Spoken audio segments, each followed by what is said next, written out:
my God! The goal to go from the two. Toss sweep one for James White. Cuts it up to the right arm. Cuts it upfield. Driving forward. It's diving to the goal line. A touchdown and a title for the Patriots. I can't believe it! Play clock at 5. Pass is intercepted at the goal line by Malcolm Butler. 45 remaining. Tatum drives down and throws it down. Bases loaded. 2 out. Hard hit into right. Back at the wall. Tie game. Big Poppy. No icing. For the first time in 39 years, the Boston Bruins have won the Stanley Cup. Anything possible!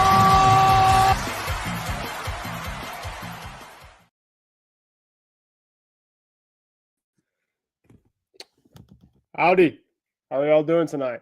This is Ben Kruse, and this is coming from you guys from Kicking It with Kruse. I am your host, Ben Kruse. I hope you all are having a fantastic Tuesday night from wherever you guys are coming from. And I felt that this was kind of a late emergency type of pod, but I felt that throughout the day today that I wanted to get you guys some content with baseball and the baseball offseason. So this is pretty much just going to be baseball oriented tonight. And I do plan to have some more content for you guys. I'm not sure throughout the remainder of this week because I am going to be away this weekend. I'm going to be down in Washington, D.C. to see one of my friends. So if I'm not around for this weekend, for sure, hopefully early next weekend, but I would love to give you guys some other content from NBA, NFL. I do plan to give you guys some of that stuff, but at least for the time being tonight, I want to give you guys some MLB offseason stuff because obviously free agency has already kicked off and started. I want to get you guys a bunch of rumblings that have basically been going on throughout the last couple of days here. So, but before we get started, of course, as always, make sure to follow us on the MI6 and IM6 Sports Network on Facebook, YouTube, and Instagram. Also, you guys can follow me on at Ben Kruse, right down here in the ticker, at Ben Kruse 144, no spaces, down below. And if you guys have any type of questions for me, any type of advice, anything, you guys feel free to send me a DM message, and I'll get back to it as soon as possible. As well, throughout tonight's program, on here in the private chat or in the comment section here, if you guys are tuning in, which I do appreciate for anybody that does tune in throughout tonight's program.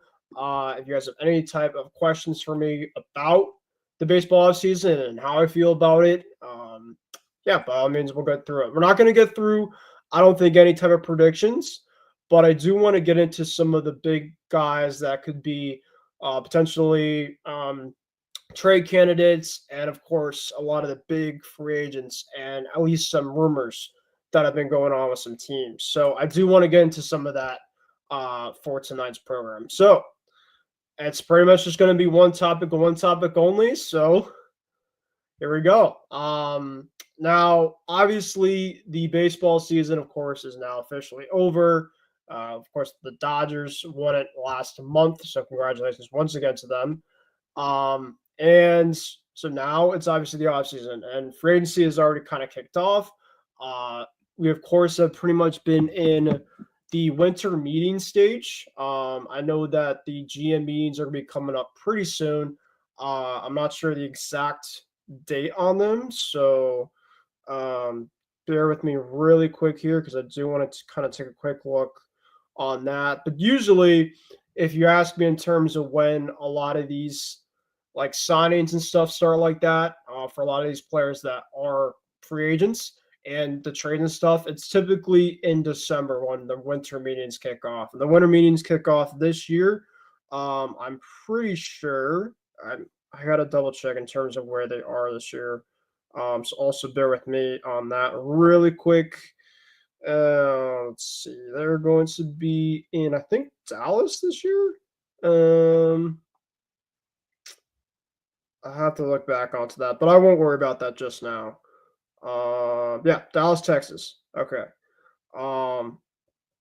So yeah, Dallas, Texas is where the winter meetings are going to be, and that's going to be early December. So that's a 3-day type of stretch where you basically a lot of the madness, a lot of the chaos, pretty much is going on through that time frame. But that doesn't mean that we might get some moves that will kind of trickle in beforehand. As a matter of fact, we did get a couple that have already kind of happened. Not anything crazy splashes per se, but we had two coming from one team, two household names. One actually that declined their option with one team, and that was Travis d'Arnaud in the Atlanta Braves. He declined his option with the Braves about a week ago, and he got claimed today, actually, as a matter of fact, by the LA Angels. d'Arnaud, of course, has been kind of around the league. He's a catcher. Obviously, he is, he bats around 230. He's not a great, obviously, overall offensive hitter, but he, he's been around, and he could definitely give a team some catching depth. So I think a really decent move for the Angels. And they also added early on, actually the day after the World Series ended, the day after was Jorge Soler. It was a 1-for-1 basically swap with him and Griffin Canning. Griffin Canning went over to the Atlanta Braves, and Jorge Soler went over to the LA Angels. So that was a 1-for-1 swap that happened there. But pretty much that, outside of that, there really has not been a whole lot of action. But that does not mean that we can get into a whole lot of rumors because, man, oh man, there's a whole lot of rumors. So you might be asking, well, Ben, who are really the guys that are going to be the free agents out there? And I'll tell you guys, right?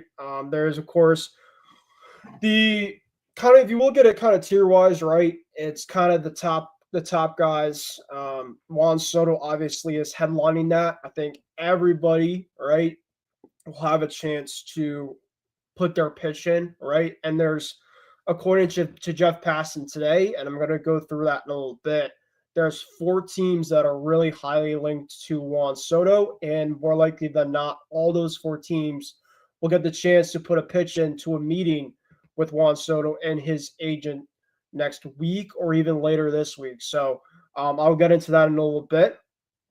But Juan Soto, of course, is headlining at the top. Obviously, he was just with the New York Yankees last year, and he is looked at as, if not the best hitter in baseball, one of the best hitters in baseball. He is absolutely phenomenal. Offensively, his play discipline is absolutely impeccable. His defense has a little bit of work, but he could play, average defense. He has a really good arm, but for any team, he is a complete franchise type of player. So anybody would love to have him.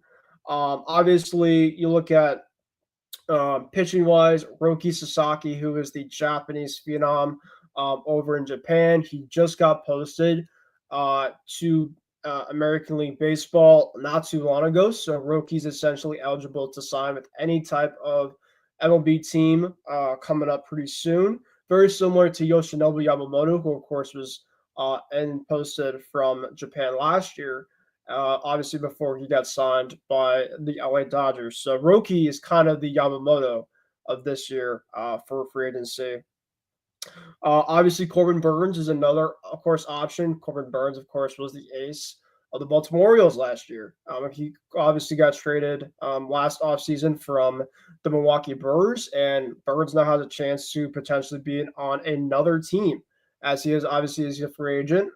And the Orioles, of course, have been a team for a while that has not really been used to spending big-time talent for long-term deals.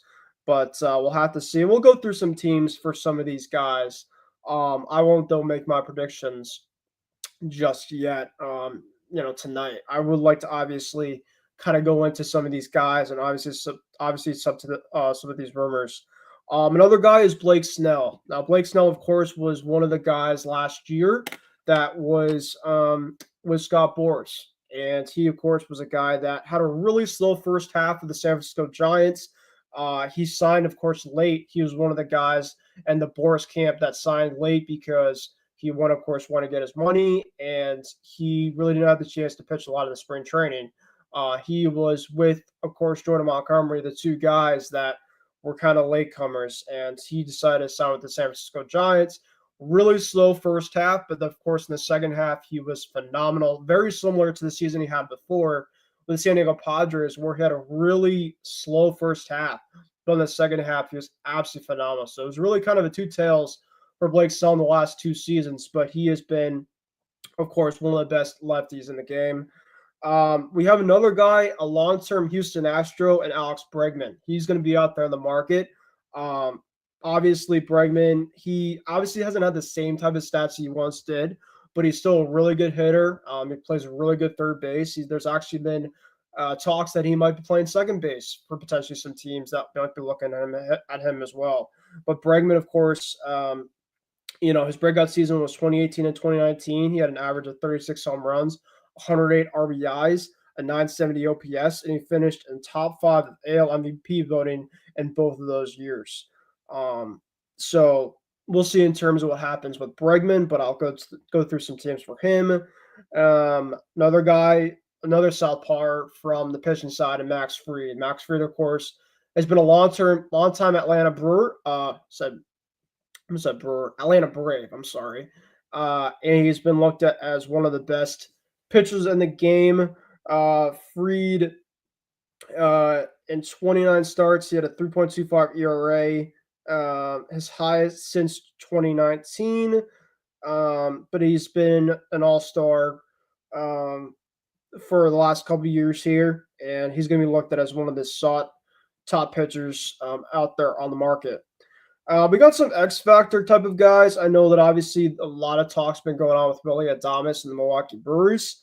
Adames obviously is one of the top shortstops in the game, and he could play offense, he could play defense. He's just an all-around really, really good player, and I think a lot of teams would love to have Willy Adames' services, to say the least.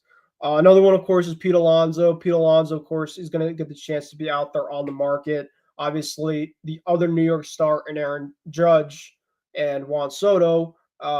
Judge, obviously, a couple of years ago, got the chance to sign to stay with the Yankees. Now, on the other side, now with the Mets, Pete Alonso gets the chance to stay long-term with his team, but we'll have to see how that is. Pete obviously did not have a great year in his contract year for the regular season standpoint, but he really was able to take away a lot of that stat he had in the regular season and really perform highly in the postseason and had a really good postseason, including the go-ahead throw-in home run against Devin Williams in the National League Wildcard Series that got the Mets magic to move on to the National League Division Series. And kind of how that went from there. They were 2 wins away from the World Series. So Pete Alonso, of course, did not have a great regular season, but he was able to recap that with a very good postseason.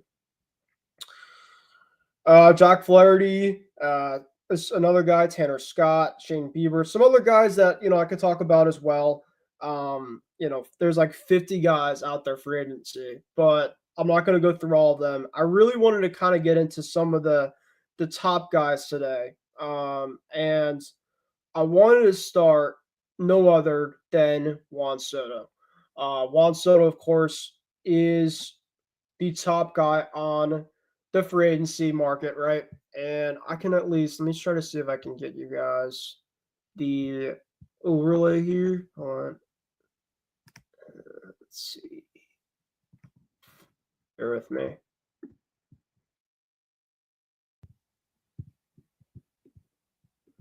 Because that way I can kind of show you guys just kind of a clear look from a image side of some guys out there. Let's see here. Here we go. So some of these guys that are out there right there, right? Kind of from left to right. Christian Walker is the far left. You have Willy Adames from the Brewers side. Shane Bieber. And, of course, you have Juan Soto right in that smack in the middle wearing the Yankee pinstripes. Max Fried right behind him on the right side. And then the far right, you have Alex Bregman. So some of those guys, of course, those are 6 of the 50 free agents that are going to be out there on the market. And, of course, you have the middle guy in the middle there, and that's Juan Soto. So Juan Soto, right, you might want to ask in terms of how much of a guy of this would this benefit for another team? And like I said, he is one of the best hitters in baseball. He just has every type of tool. His eye discipline is incredible. His power is absolutely fantastic. I mean, he could spray it to the left side, left center, center field, right center, dead right, and he could hit lefties and he could hit righties. This is definitely a special talent, and he's still extremely young um, for the type of player that he is. For his one season that he had with the New York Yankees, Soto had a 288 average, 41 home runs, 109 RBIs, 128 runs. I'm trying to see what his, let's see here. So he had a 569 slug, a 419 OBP, and a 989 OPS. So just absolutely fantastic every year with 166 hits, 31 doubles, 41 homers, 109 RBIs. And yeah, he's just a really smart player. His defense, of course, isn't great. It's not awful, but it's not like elite. Like it doesn't have to be elite though. When you're a guy like Juan Soto, he has really good plate discipline. He can hit the balls everywhere. So he is just for any type of team would love to have his services. He's a game changer. He's essentially this year's modern version of I mean, I'm not going to go Babe Ruth type per se, but he is up there in terms of like if you need a couple guys to put into your roster where it's kind of contending, this guy can make it from like playoff contention to championship contention. That's essentially the trajectory of how much this guy can bring to your team. This guy is basically a 4 to 6 WAR player, right? So he has been pretty much everywhere in terms of you look at stats. He's just up there with everything, you name it. So, but in terms of the 4 teams that Juan Soto right now is connected to, obviously the 2 main teams are going to be the Battles of New York. The one thing that Juan Soto has basically been clamoring about and been saying from the get-go, at least throughout this season, when they asked him any type of question, I guess, of this, is that from what it sounds like, he wants to stay on the East Coast.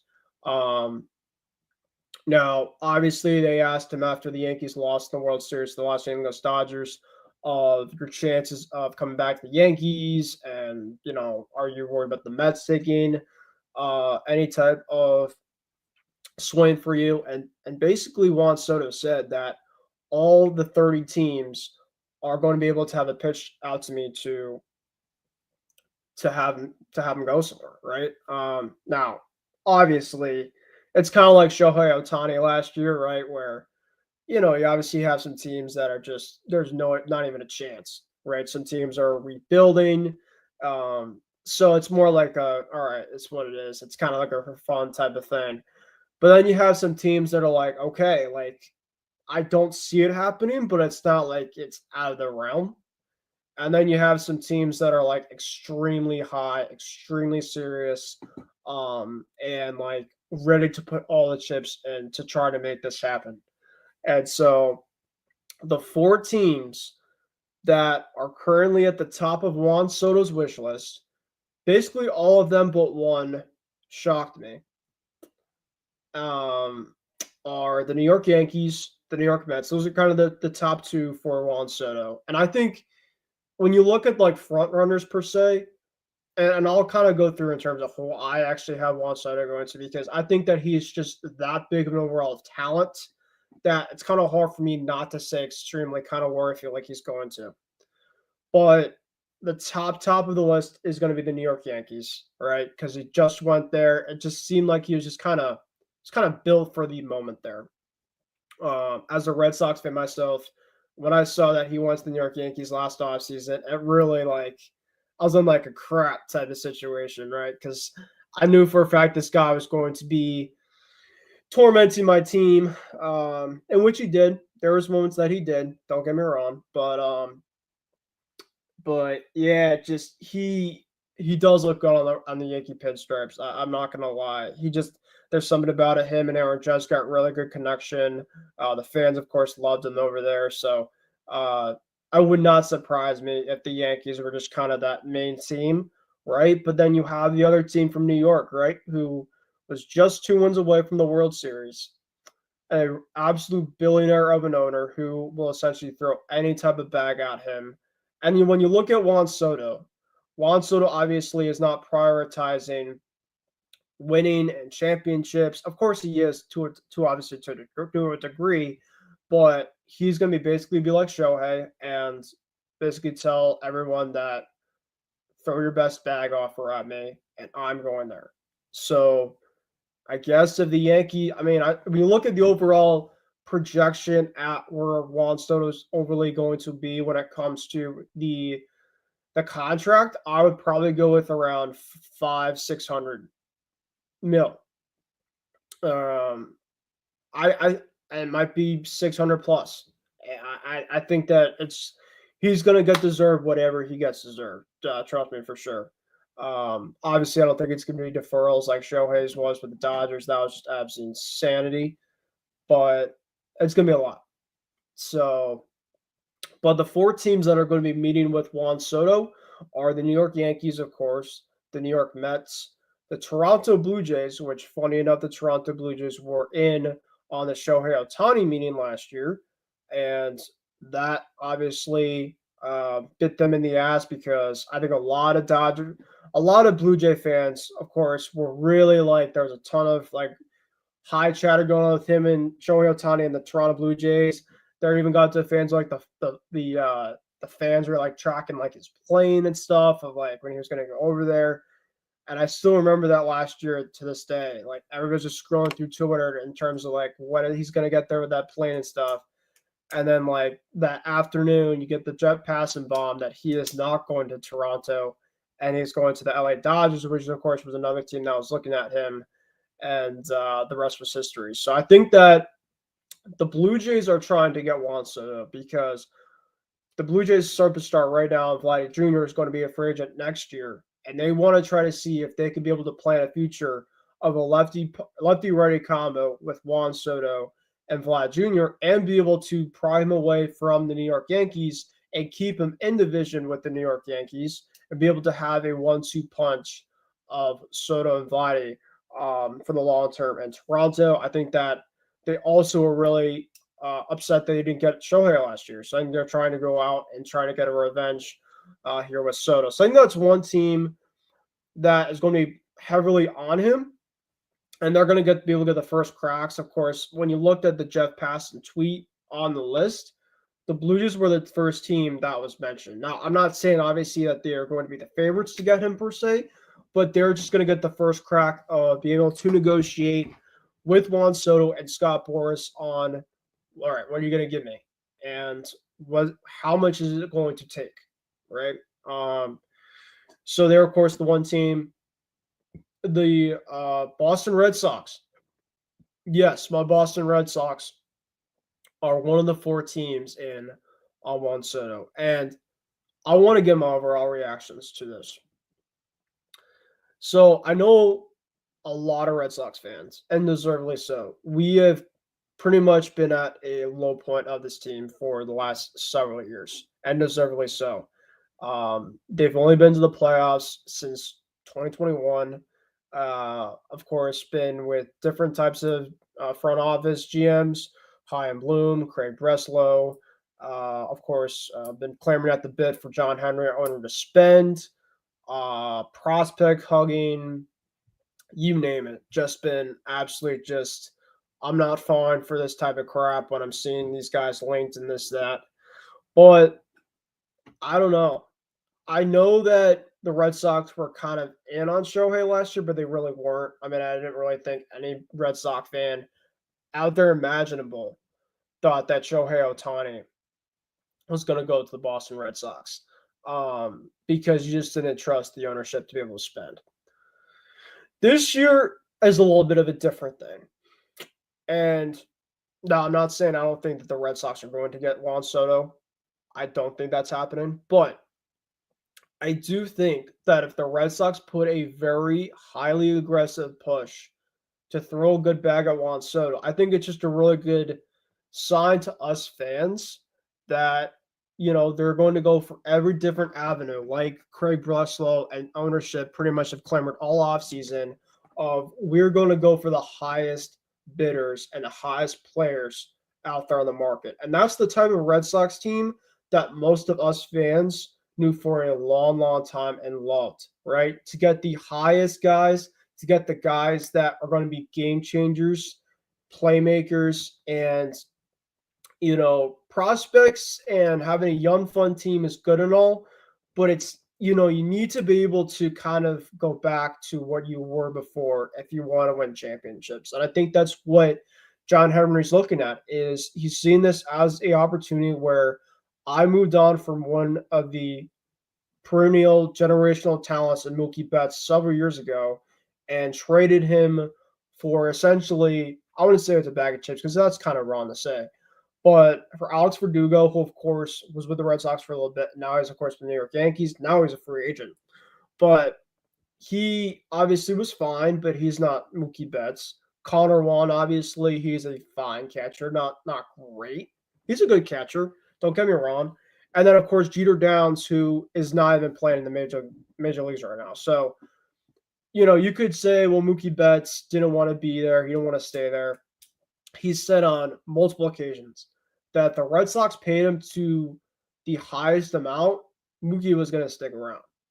So I think that players will come back to Boston if you just pay. It's all about this at the end of the day, folks. The incentive is the massive thing. I know obviously familiarity and winning and stuff like that, that's obviously it's massive as well. But I'm just saying, the Red Sox getting the chance to meet with Juan Soto in person, I think, is a very good sign because, yes, they might not get him, but I think it's just when you look at what they're trying to, the direction of the offseason in terms of spending that type of talent, whether it's Soto or Corbin Burns or Max Fried, because they obviously are looking really highly at starting pitching this year, in which I do believe is going to happen. Don't get me wrong. I think that's going to happen. I'm feeling good about it.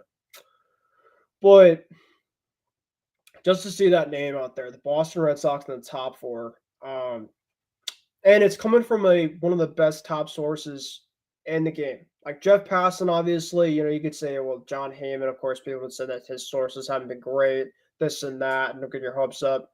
And Robert Murray obviously had something today where the Red Sox apparently absolutely love the only one true one Juan Soto. I think any team would love Juan Soto, right? So,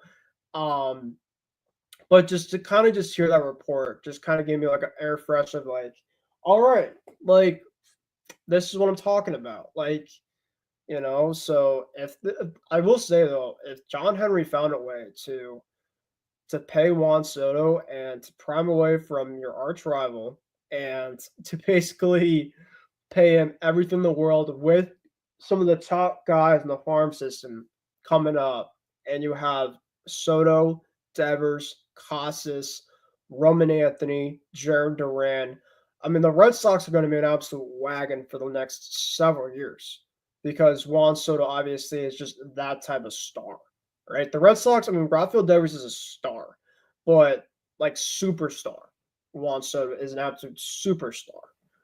He is up there at the top of the list with guys like Aaron Judge and Shohei Ohtani, right? So we will have to see, but I think when it's all said and done, I think that the Yankees and the Mets are going to be the top two that are going to be looking at him. I think he wants to stay in New York. That's just my overall, my judgment on it. But I don't think that, that the Red Sox and the Blue Jays are going to go down without a fight either. I think that I personally do feel like the Red Sox are in this bidding, not because they just want to be like, all right, I'm going to be in. Like they want to like feel like they can make a push for him. Because what's the point of being a top 4 team and just saying, yeah, we're checking in and we don't have a chance. Like, no, like put your best foot forward. And I always tell myself, like, when you're in like a position where like you're going for something, you're trying out for something, or you're at a meeting and you feel like there's somebody that might just be a better overall thing for it, I always tell myself, like, What do you have to lose, right? If it doesn't work out, doesn't work out. But at least put your foot forward, and that's all I ask from John Henry, is to put your best offer out there on the table, and then I think a lot of us fans will pretty much be like, all right, like, we understand. Like, if it doesn't happen, it doesn't happen. I don't think anybody really expects it to happen anyway. So if it happened, I think everybody else would be shocked and absolutely be like, holy crap. But if not, it's what it is. And I think that as long as the Red Sox decide to spend on the offseason and to spend it on high talent, right?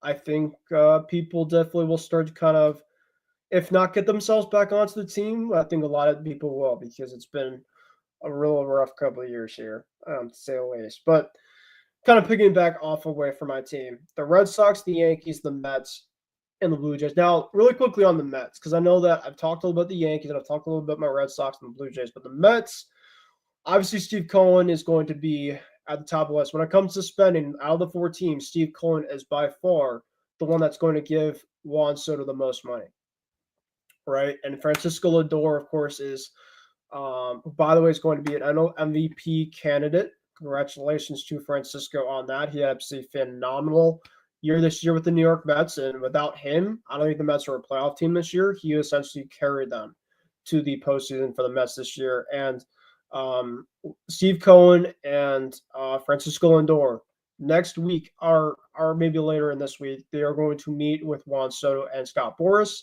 And so if Francisco Lindor can do what he can to make magic with the Mets, maybe he can make magic to bring Juan Soto from the other New York team over to his team in New York. So everybody's going to get their chance to have a pitch with, whether it's a player from the team or it's an owner or, heck, another star from somewhere else for their city.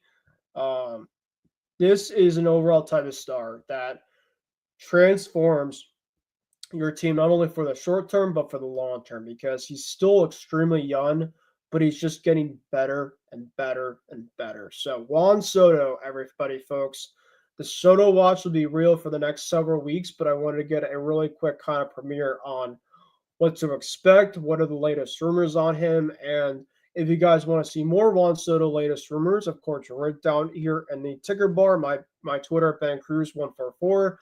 I go through my Twitter almost every single day, if not every single day, because I love to just see the latest news in the sports world and sports content. And of course, baseball, of course, kind of having a little bit of a dry spell, but of course, the rumors, I love to kind of read those.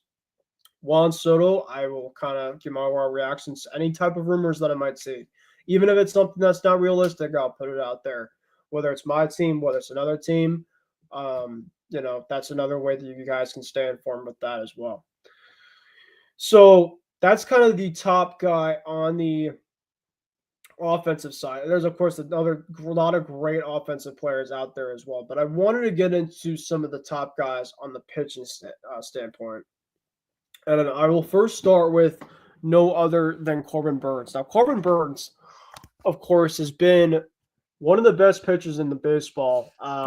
He really was with the Brewers for the majority of his career so far. He was there from, he got drafted there in 2016. He made his MLB debut in 2018. So he was with the Brewers from 2018 to 2022. And from 2018 to 2023. And every single year, Corbin Burnes' whip has been a sub-2. I mean, that's absolutely disgusting. A sub-2 whip ERA for, 1, 2, 3, 4, 5. Oh, is it 6? I'm sorry. He pitched 6 years for the Brewers before he went over to the Orioles for this past season. And he had a sub-2 whip, including he had a sub-1 whip 2 years for the Brewers in 2021 and 2022. Now, his worst overall season was in the Brewers in 2019. He was 1-5 The 1.84 whip. So even in his worst season so far in his career, he had a sub-2 whip. His ERA obviously wasn't great, but every other stat out there, I mean, his career ERA is a 3.19, which is absolutely phenomenal. Now, in terms of what Corbin Burnes obviously brings, he of course brings a ton. He brings a leadership standpoint. Obviously, his pitch mix is really good. He has a really good fastball. Of course, his cutter, he's a backdoor cutter. He has I think a slider or curveball. I'm trying to remember his overall mix. Give me 1 second here, folks. But this is a guy that is an absolute ace. He's somebody that you want to have at the top of your rotation, and you just know where you're going to get. So yeah, he has 6 pitches. He has a cutter that he uses at about 45%, according to Baseball Savant. Around 22%, he uses a curveball. A slider that he uses around 12.8%. A changeup around 11.1%. A sinker at 7.8%. And of course, to finish it off, a sweeper at 1.8%. So majority, Corbin Burnes is very cutter, curveball, kind of his top 2. And then he sometimes mixes a slider and a changeup as kind of his out pitches if his curveball is not working or his cutter isn't getting the swing and miss that he would like to see. But obviously, another thing about Burnes is last year for his new team in the Orioles, of course, he got traded over from the Brewers last offseason. And the Orioles really, for a while, they were really missing to get an ace for their team. And last year, this was kind of the first year that they found one in Corbin Burnes. So I think a lot of Oriole fans are very excited about that. Of course, the Orioles are a team that has a lot of young talent offensively, but they really need to get some help on their pitching side. So that's why they brought in Burnes as a guy for their ace. And he was 15-9 with a 1.10 whip, a 2.92 ERA, 63 earned runs, but obviously a really good,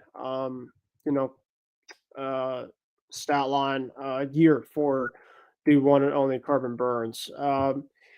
He's 30 years old, so he's still obviously a decent prime of his career. So, I mean, you're going to still get him for a good, I'd say a good 4, 5, 6 really good years, I'd say, left to Corbin Burnes when it comes to just overall his durability. He's really durable as well, but he is just by far one of the best pitchers in baseball. Now, when you're looking at some teams that might be looking at Corbin Burnes, kind of like Juan Soto, right?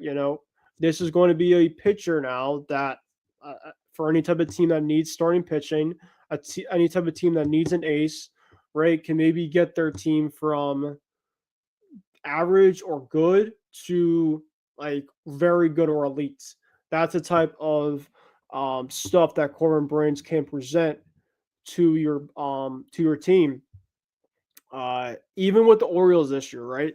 Corbin Burnes, obviously, he was phenomenal. And even in the game that they lost in the wild card, the Orioles did. Corbin Burnes obviously got the loss, but he obviously wasn't the reason why they lost. He was absolutely phenomenal. And the reason why the Orioles lost was because their offense was absolutely anemic once again for the second straight year in the playoffs. So it wasn't Corbin Burnes' fault. Obviously, it was the offense. So I think that Corbin Burnes would be a great fit for a lot of teams. Obviously, some of the teams I would look at Corbin Burnes and looking at, and this is not even me being biased, this is me just stating facts. I think my Boston Red Sox are going to be right up there at the top of the mix because we're going to be looking highly at front-end pitching. The New York Mets, I think, are another team. Just like Juan Soto, I think the New York Mets are going to be another team looking out for Corbin Burnes' services. Obviously, the Mets really had a really good year last year, but they didn't really have that bona fide ace. So it's actually pretty phenomenal that they were 2 wins away from making the World Series, and they really did not have an ace. I mean, Sean Manaea really kind of turned into their ace, but, obviously no offense to Sean Manaea, but if you put Corbin Burnes on the overall rotation with Sean Manaea kind of goes back to that guy that he used to be, right? He's kind of that middle of the pack type of rotation guy. and Corbin Burns kind of takes that new lead role as the ace for that team. But heck, Sean Manaea was so good last year. He obviously kind of changes overall Sun Marine, kind of Chris Sale-like, and the way that he pitched in the playoffs. I mean, he deserved it. He's definitely going to be, when you take away kind of like the Corbin Burns, the Max Frieds, the Roki Sasaki's, he's kind of like that next tier down. And he's gonna get the bag for sure after kind of what he did with the New York Mets this past year. So no Sean Manaea slander around here on the network for sure. But yeah, I think that the Red Sox, the Mets, obviously going back to the Orioles, of course, can happen as well. I don't know about the Yankees. I don't see Yankees being a potential fit for him. I mean, do I see it possibly? Yes. Do I think it's going to happen? I don't think the Yankees are going to look at him.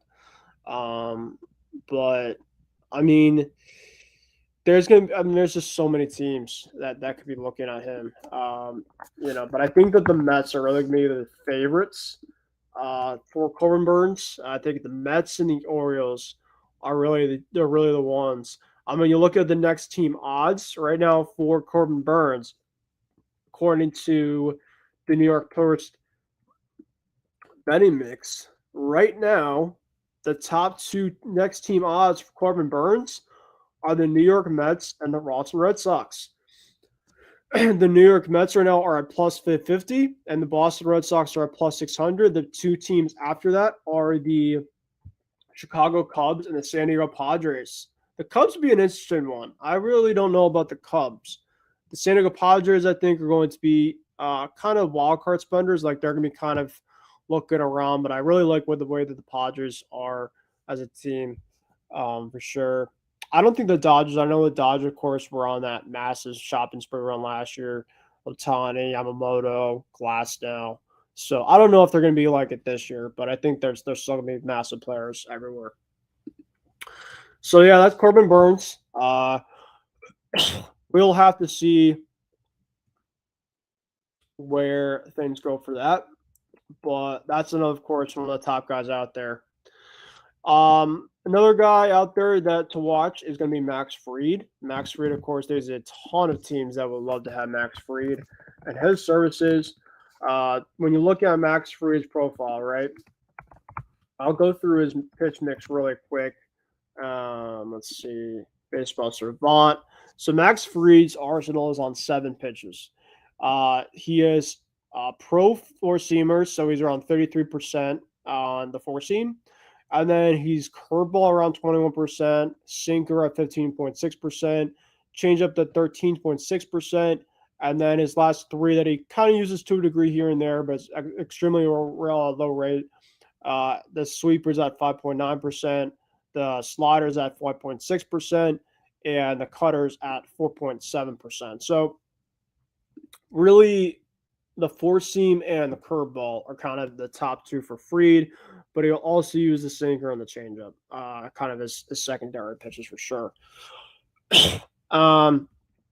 In terms of the speeds, so in 2024, and according to Brooks Baseball, shout out to Brooks Baseball, his player card, so he heavily relied on the four-seamer, which is topped at around 94% miles an hour. His curveball was around 75, and then he mixed in the sinker at around 94, his change at 86, and the slider at 82. So that's kind of a little bit of Max Fried's pitch mix. Let's take a look at Max Fried's overall career stats really quick. Now, Max Fried has been with one organization and one organization only. He's been with the Atlanta Braves for 7 years, from 2017 to, of course, till 2024. And just like Corbin Burns, Max Fried has had a sub-2 whip every single season that he has pitched. Absolutely phenomenal. He is a top-line bona fide ace. And just like Corbin Burns, any team that gets Max Fried, especially from the left-hand side now of the mound, he gets a team from that's maybe average, or a team that just needs a little bit of help in that top end, front end rotation. He gets them from, potential fringe contender or contender to a championship contender, right?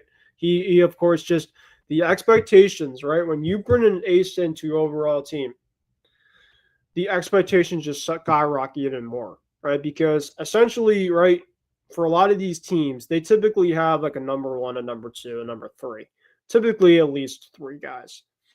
But you usually at least have one ace, maybe sometimes two if you're lucky. More times than not, you usually have a one. You have a 1A, which is kind of your ace, and then everybody kind of else kind of follows up. Your ace typically is the guy that is every fifth day you trust to have a win for your team, to give you innings, and to just give you the kind of the leader of the rest of the rotation, right? So he's basically like, Garrett Cole from the Yankees, right? When you look at aces, Garrett Cole, of course, is the guy for the Yankees that takes the ball every fifth day and expecting to be dominant for the Yankees every single fifth day. And then from there, they kind of have the rest of the guys that hopefully try to follow suit after Garrett Cole, right? Carlos Rodon, Clark Schmidt, Marcus Stroman, Maurice Heel, right? So when you have an ace, right, with some teams specifically that try to have aces, when you have an ace, pretty much everything else kind of follows suit behind the ace. And I think that's why it's really important to have one. So I think that's why so many teams are going to try to get some aces out there on the market. And Max Fried, of course, is one of those aces. So, but yeah, Max Fried, every single season that he's pitched in his career, he has a sub-2 whip. His ERA has been a little bit higher than Corbin Burns, but not by much, but he's still been very consistent. He's had, let's see, in his 7 years, he's had 11. So we had 11 wins last year, 11-10. So no, not terribly bad, not awful, right? He was 8-1 in 2023, so it was phenomenal 2023, and then 2021, 2022, really, really good career, wins loss 14-7, right, with a 1.01 WHIP in 2022, a 1.09 WHIP in 2021. And a 2.48 ERA and a 3.04 ERA. 2021 he had 3.04, and 2022 he had 2.48 ERA. So like just still really, really good overall numbers for Max Fried. He's 17 wins in 2019 with a 1.33 WHIP and a 4 ERA. So of course the ERA wasn't great, but you could just kind of see, right? Max Fried just has ace type like stuff. So no matter what, when you look at it, he is going to give you everything, and it's going to be from the left-hand side. Now, teams to look out for Max Fried, right? I guess since I did the betting for Corbin Burns, let's see if they have the betting for Max Fried. I don't know if they do here. Max Fried. All right, let's see if I can find a betting pros odds or something here. So let's see if there's anything for Max Fried. If not, no worries. I can kind of just go through some teams for you guys. But right now, I mean, John Heyman, of course, has been really tight at MLB Insider. On November 6th, he appeared to have 3 teams for Max Fried so far in his service. He had the Red Sox, my Boston Red Sox, of course, the Baltimore Orioles. If somehow, some way, Corbin Burns left, you, of course, bring in Fried. You move on from Burns, but obviously you still have that kind of that ace that you had last year. And the Toronto Blue Jays were also another team that was apparently looking at Max Fried. So some other teams to look out for potentially. Could be some teams out west because Max Fried is from California, so maybe he wants to stick closer to home. Maybe the San Diego Padres. That could be something interesting to have, right? You would have Max Fried, you Darvish, you would have Joe Musgrove, Michael Caine. So I mean, the Padres obviously were a really fun fit for them. The Dodgers, of course, would be interesting as well, right? But I don't know. Could I see it happen, right? Because the Dodgers really don't have a ton of lefty starters. They have really heavy on the right side, of course. Yamamoto, Ohtani, Glasnow, right? So, and of course, if Sasaki comes as well, too. I'll talk about Sasaki probably another time, but I wanted to at least get to at least 4 guys tonight. So I did Soto, I did Corbin Burns, Max Fried. I'll do one more guy tonight before I think I'll call it a show. A really quick show. And thanks for anybody that did join tonight for an emergency edition of Kicking with Kruse. I'm your, of course, your host, Ben Kruse. And really tonight, folks, has just been, we've been talking about some rumors on the MLB offseason front. And we'll, of course, talk a lot more. This is kind of the early kind of just run through for a bunch of stuff that has been kind of going on the last couple of days. And I just wanted to kind of get it off my chest to you guys a little bit on some of the content that I've been seeing and some stuff that I definitely can expect to see kind of coming up in the next couple of days, in the next couple of weeks. So yeah, I mean, I think Max Fried, like I said with Corbin Burns, a lot of teams would love to have him as well. The last guy I want to talk about, I think, is going to be no other than Alex Bregman. Alex Bregman, I'd say he might be the second best offensive player, I think, on the free agency class. But if he's not the second best, he's definitely the top five. Alex Bregman, of course, has been a long-term Astro, but he has been one of the best third basemen in the game for a long, long time. He obviously was headlines as some of the dynasty years that the Houston Astros had in the early 2015-ish, 2017-ish range. But, you know, love him, hate him or not, from like the cheating potential shit that happened with his overall teams, he has been looked at as one of the best hitters in the game. Bregman, just even in like this past year where you felt like he kind of slowed down a little bit, he still had a really good, fantastic year. I mean, 151 hits, 75 RBIs, struck out 86 times, but you know, that's obviously kind of expected with him. He does have a high strikeout, very high swing or miss, but you know, with that short porch, the Crawford boxes in Houston, I mean, he uses that advantage. He has a really good swing for everywhere. I mean, he has a dead pull left, but he could hit the opposite field. He could hit to the center field. He could hit dead right. So he could just hit all fields for sure. And it's really a good sight to see for Alex Bregman. But in terms of for some overall places that he can go to, I mean, I would roll out him coming back to Houston. I think that, you know, Jose Altuve, of course, they asked him about it after the Astros lost on their wild card, how he would feel about Bregman leaving, and he said he wouldn't like it at all. I mean, he would take it kind of to heart. But I don't know if Bregman would want to leave, but if he did, I mean, he had a heck of a career over with the Astros, and I think you know, if they're going to keep on dominating, I think it's going to come down to keeping Alex Bregman around, and I think that's a reason why. I mean, I'm going to make a guess of what happens. I think that Houston's going to be at the top of the wish list for Alex Bregman services. Let me just quickly look at the Fangraphs for Alex Bregman really quick, because Fangraphs is absolutely good at it when it comes to player stats and everything like that.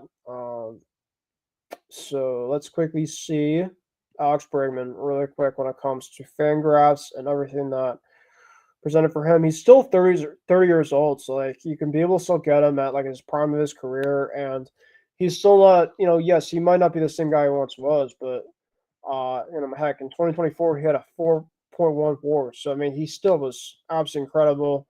260 average, like I said before, 315 OPP, a 453 slug, a 331 WOBA, weighted I think on his batting average. I don't remember that, but WRC plus. So of course 118. So of course 18 points higher than league average for Alex Bregman.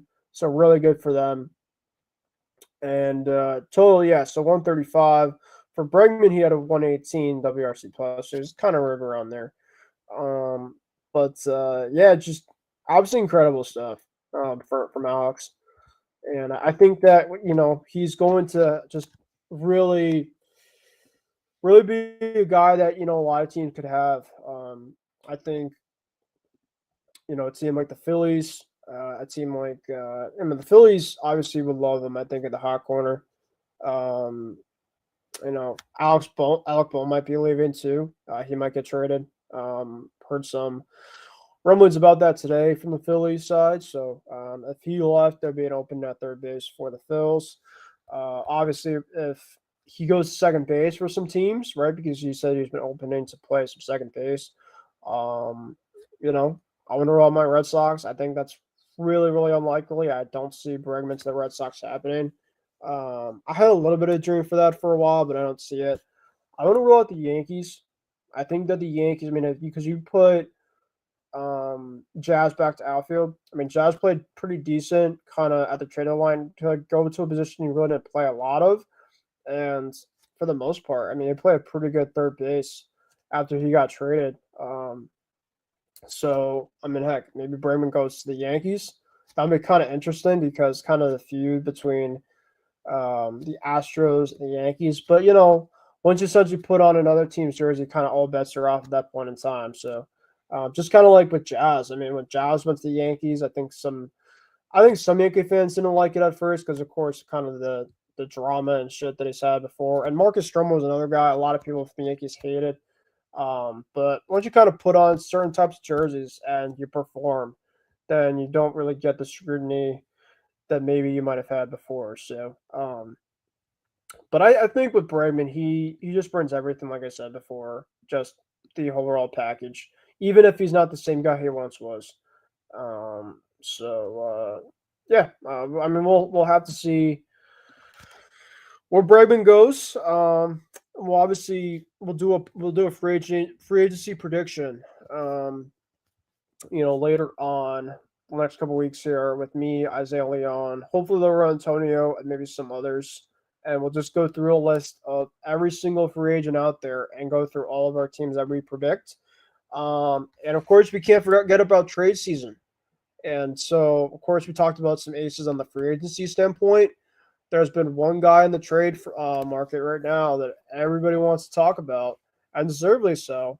And that's no other than Garrett Crochet from the Chicago White Sox. And of course, Garrett Crochet was a guy that this past offseason, right, from free agency, I think a lot of people thought that he was going to get moved then. But then when Garrett Crochet essentially asked and requested for kind of a lot of needs that were, I think, really at that point in time, I guess, unrealistic. He basically said to a lot of teams that if you're going to get me for the second half stretch, right, that you're going to need to have me sign an extension. And I don't think a lot of teams wanted that. I think a lot of teams, because he's had some injuries in the past too.